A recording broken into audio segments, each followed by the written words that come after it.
Hi, we are the Robottler team, and my name is Aaron Whitenhiller. Yeah, my name is Parikshit Krishnia. I'm Simon Jones. I'm Riley Martinez. And I'm Jaden Mann.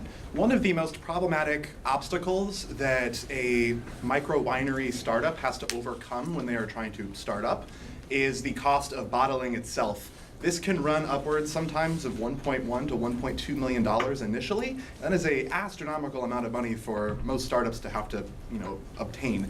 So as such, we attempted to try and lower this cost with our project.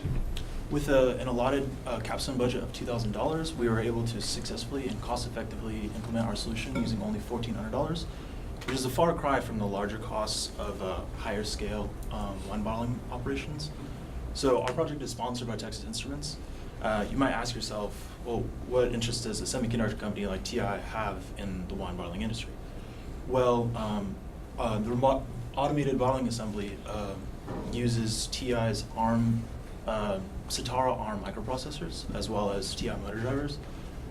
So we're using the Satara microprocessors on board the BeagleBone Black development kit to comprehensively control a lot of our project's modular functions in a packaged solution.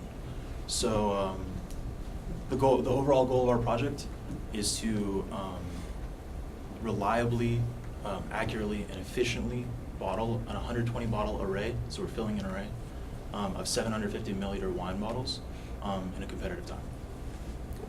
We did this by building an extruded aluminum frame with steel rails, which provide a very rigid frame for our fluid head. Our fluid head is controlled by NEMA 34 stepper motors with the TI motor drivers that all go back to the BeagleBone Black and a Mill Cape board. Our software is run in Linux. It is called Machine Kit, and this takes G-code commands to run basically any CNC system you can imagine. We have two phases to our system. Phase one is a webcam capture system, which actually travels around, takes pictures of each section of our board, and locates the wine bottle using an OpenCV computer vision algorithm. Once these locations are found, these are fed into G-code. Python actually generates our G-code for us. And then this G-code can be run for phase two. And our second phase is our fluid head moves to the bottle. It is lowered into the bottle, and inert gas is injected into the bottle to prevent oxidation of the wine. The wine is then injected into the bottle and then topped off with more inert gas to protect the surface. The head is removed and then moved back to its home position if it's complete, or to finish the rest of the bottles. Our vision algorithm allows us to be a very robust solution and be okay with a very large margin of error. This will be a very good thing for home wineries and allow the average everyday user to bottle their own wine. And if there are any comments or questions at this time, we would be happy to field them. What is the industry right now? Like what's the rate they're producing versus what your solution is? An industry standard for bottling is 3.8 bottles per minute with one of our very expensive machines. Ours bottles at 1.8 bottles per minute, which we thought that was a very competitive rate for the budget that we had and for the average home wine user. So also that's assuming that we're minimizing the drip rate. So that's a variable parameter that the user can set themselves. So are you improving the drip rate? Yeah. So our current bottling rate minimizes all drip. So we stop drip. So we have 1.8 bottles per minute with minimal drip. But you can set parameters to get it to about 3 bottles or so per minute with some drip here and there. So it's pretty competitive.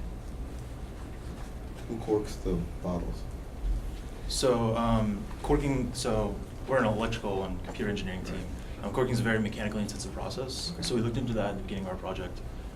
We also looked into capping, but due to time and resources, we weren't able to put it into our system. Although we do have a software and hardware plan. And if you visit us at our demonstration, we can show you exactly how that system would be implemented. And just related, when the other systems, when we're talking about the 3.8, does that include capping / corking, or is that solely filling? That does include capping or corking, depending on it, because corking is a very fast process that requires a lot of mechanical strength to ram the cork in there, which is almost instantaneous. Capping does take a lot longer. That 3.8 is just a total industry average across everything, so it can go more or less. But one of the main issues with that is that our project bottles things in situ, so we have the gantry itself, the assembly moves instead of bottles. So in a typical assembly line process that would be moving. So it's hard to, have that compact nature of our filling, as well as the, mechanically intensive, a lot of floors having to be pushed to a specific location. Great. Thank you for your time. Thank you. I'd like to